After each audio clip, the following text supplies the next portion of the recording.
Hello friends, welcome to my YouTube channel B Ed lesson plan. तो आज हम बात करने वाले हैं एक नए लेसन प्लान की, जिसका टॉपिक है स्मृति, जो कि कक्षा 9 की हिंदी की पाठ्य पुस्तक से लिया गया है। तो चलिए शुरू करते हैं। जैसा कि आप जानते हैं कि लेसन प्लान के फॉर्मेट में सबसे ऊपर हम पाठ्य योजना संख्या लिखते हैं, उसके बाद विद्यालय का नाम लिखते हैं जहाँ भी आप शिक्षण के लिए जाएंगे, और उसके बाद जैसा कि आप स्क्रीन पर देख पा रहे हैं, ब्लॉक्स बनाते हैं हम, जिसमें दिनांक, कक्षा, वर्ग, विषय, उपविषय, कालांश और अवधि जैसी सूचनाएं लिखते हैं। उसके बाद हम अपना प्रकरण लिखते हैं, और प्रकरण है आज का हमारा स्मृति। इसके बाद हम सामान्य उद्देश्य लिखते हैं, जो कि यहाँ पर पूर्वत लिखा हुआ है, क्योंकि जैसे जानते ही होंगे आप कि प्रारंभ के ही 5 लेसन प्लान में हम सामान्य उद्देश्य लिखते हैं। उसके बाद हम सामान्य उद्देश्य को पूर्वत लिखना प्रारंभ कर देते हैं। फिर भी एक बार हम सामान्य उद्देश्यों को देख लेते हैं। तो पहला सामान्य उद्देश्य है कि छात्रों में हिंदी भाषा की विभिन्न विधाओं के ज्ञान में अभिवृद्धि करना।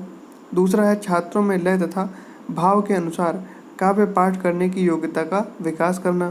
तीसरा है छात्रों में भावों को ग्रहण करने तथा उनकी अपने शब्दों में व्याख्या करने की क्षमता का विकास करना। चौथा है छात्रों में काव्य सौंदर्य परखने की क्षमता विकसित करना। पांचवा है छात्रों में रस व भावों को अनुभव करने की क्षमता का विकास करना। और छठा है छात्रों में कविता के प्रति रुचि उत्पन्न करना। तो ये हो जाएंगे हमारे सामान्य उद्देश्य। अब हम बात करेंगे विशिष्ट उद्देश्यों की। विशिष्ट उद्देश्य में पहला है ज्ञानात्मक। इसमें लिखेंगे कि छात्र लेखक के बचपन के नटखट और बहादुरी के बारे में जान सकेंगे। दूसरा है बोधात्मक। इसमें लिखेंगे कि छात्र सुनकर, पढ़कर अर्थ ग्रहण करने की समझ का विकास कर सकेंगे।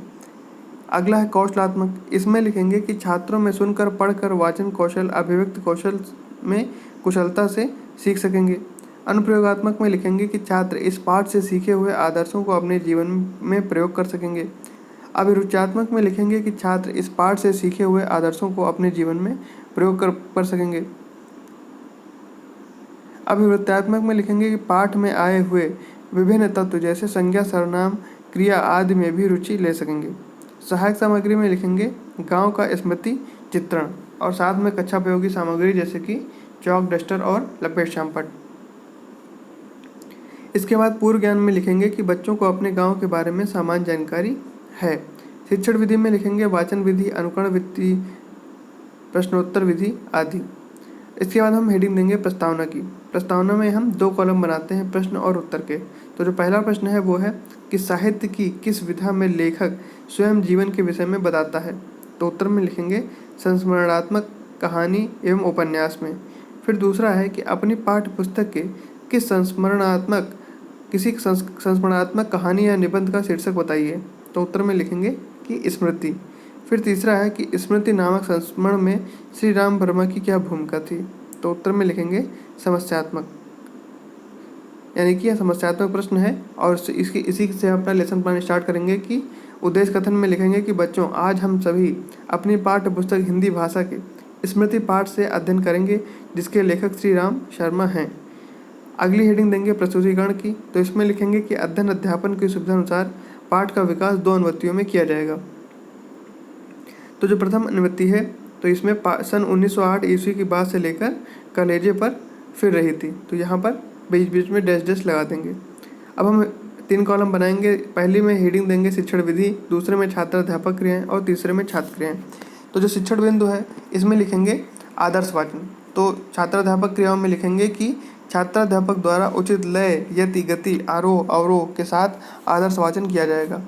फिर छात्र क्रियाओं में लिखेंगे कि सभी छात्र ध्यानपूर्वक सुनेंगे। उच्चारण अभ्यास में लिखेंगे कि छात्राध्यापक द्वारा कुछ कठिन शब्दों को छात्रों के द्वारा उच्चारण अभ्यास कराया जाएगा, जैसे कि चिट्ठियाँ, प्रसन्न वदन, चक्कर आदि। और इसमें लिखेंगे कि छात्र उच्चारण अभ्यास करेंगे। अनुकरण वाचन में लिखेंगे कि छात्राध्यापक द्वारा छात्रों को अनुकरण वाचन का निर्देश दिया जाएगा, और छात्र क्रियाओं में लिखेंगे कि छात्र अनुकरण वाचन करेंगे। फिर अगली हेडिंग देंगे हम विस्तृत व्याख्या की। इसमें 4 कॉलम बनाएंगे। इसमें जो कठिन शब्द हैं उनको लिखेंगे। तो शब्द, अर्थ, युक्ति और प्रयोग चारों कॉलम में हेडिंग देंगे। तो पहला शब्द है भयंकर। इसका अर्थ हो जाएगा बहुत डरावना, और इसका विलोम हो जाएगा निर्भीक। फिर अगला शब्द है विषधर। इसका अर्थ हो जाएगा विष को धारण करने वाला, और इसका पर्यायवाची हो जाएगा सांप। फिर अगला है मृग समूह। इसका अर्थ हो जाएगा मृगों का समूह, और इसका वाक्य प्रयोग कर देंगे कि मृगों का समूह वनों में विचरण करता है। फिर अगली हेडिंग हम देंगे लेखन एवं निरीक्षण कार्य। तो इसमें लिखेंगे कि छात्राध्यापक द्वारा छात्रों को शब्दार्थ लिखने का निर्देश देकर। अब हम अगली हेडिंग देंगे बोध प्रश्न की। तो इसमें लिखेंगे प्रश्न और उत्तर, 2 कॉलम बनाएंगे। तो पहला प्रश्न लिखेंगे कि सन 42 के संस्मरण किस शैली की रचना है। तो उत्तर में लिखेंगे कि सन 42 के संस्मरण आत्मकथा शैली की रचना है। दूसरा है कि ठंड से बचने के लिए लेखक ने क्या कहा। तो उत्तर में लिखेंगे कि ठंड से बचने के लिए लेखक ने अपनी धोती कानों में बांध ली। फिर अगला प्रश्न है कि नारायण वाहन से क्या आशय है। तो उत्तर में लिखेंगे कि नारायण वाहन की सवारी अर्थात गरुड़ की सवारी है।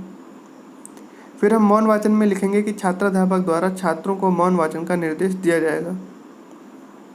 अगली हेडिंग हम देंगे विचार विश्लेषण प्रश्न की। तो इसमें हम 2 कॉलम बनाएंगे प्रश्न और उत्तर के। पहला प्रश्न लिखेंगे कि स्मृति में लेखक ने किसका वर्णन करके ध्यान आकर्षित किया है।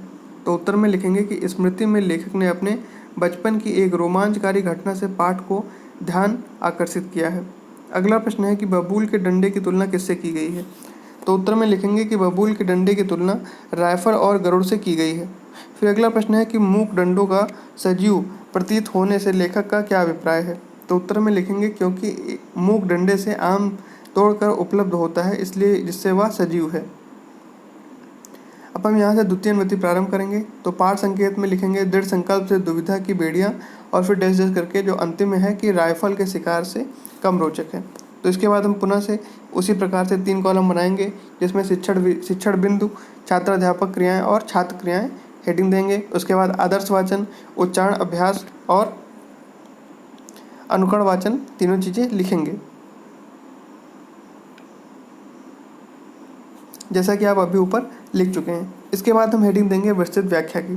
तो इसके बाद हम 4 कॉलम बनाएंगे विस्तृत व्याख्या में शब्द, अर्थ, युक्ति और प्रयोग। तो शब्द है वानर टोली, इसका अर्थ हो जाएगा वानरों की टोली, और इसका समास जो है वो तत्पुरुष समास है। फिर अगला शब्द है बिजली सी गिरना, यानी कि मानसिक आघात लगना, तो इसका वाक्य प्रयोग कर देंगे। फिर अगला है मिथ्या, मिथ्या का अर्थ होता है झूठ या असत्य, विलोम हो जाएगा इसका सत्य। अगला शब्द है विरोधी, विरोधी का अर्थ हो जाएगा विपक्षी, तो इसका पर्यायवाची हो जाएगा मुकाबला।